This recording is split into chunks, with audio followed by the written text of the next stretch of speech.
Après avoir étudié les différentes possibilités d'affichage sur une seule image, voyons désormais comment nous pouvons gérer l'affichage de plusieurs images à la fois. Dans le menu Fenêtre et Organiser, nous pouvons disposer les images les unes sur les autres en cascade, en horizontale ou en verticale.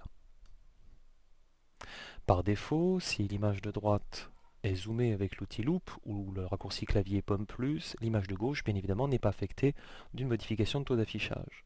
Si je souhaite faire correspondre le zoom d'une image aux autres, je peux alors utiliser la commande Fenêtre et Organiser, faire correspondre le zoom.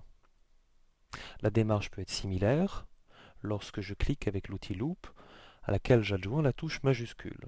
En maintenant cette touche, la touche majuscule, si nous cliquons sur l'image de droite, l'image de gauche se voit de manière similaire en augmentation de taux d'affichage. Mais vous noterez que ce n'est pas une correspondance parfaite, mais juste une progression similaire. C'est-à-dire, actuellement, l'image de droite est à 200%, l'image de gauche est à 133%. Si j'augmente le taux d'affichage à droite, cela augmente également le taux d'affichage à gauche, mais c'est une progression qui est similaire et non pas le taux d'affichage qui est similaire.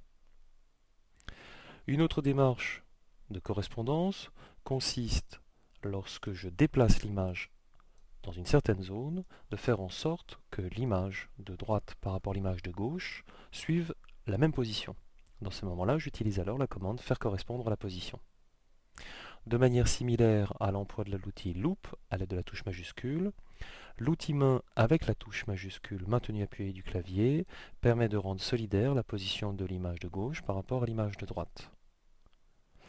Dans le cas d'un type de production où nous effectuons une retouche, comme par exemple une duplication d'image à laquelle j'affecte, quelle qu'elle soit, une commande, il peut être nécessaire de comparer exactement au même endroit et au même zoom une image sans correction et une image avec correction.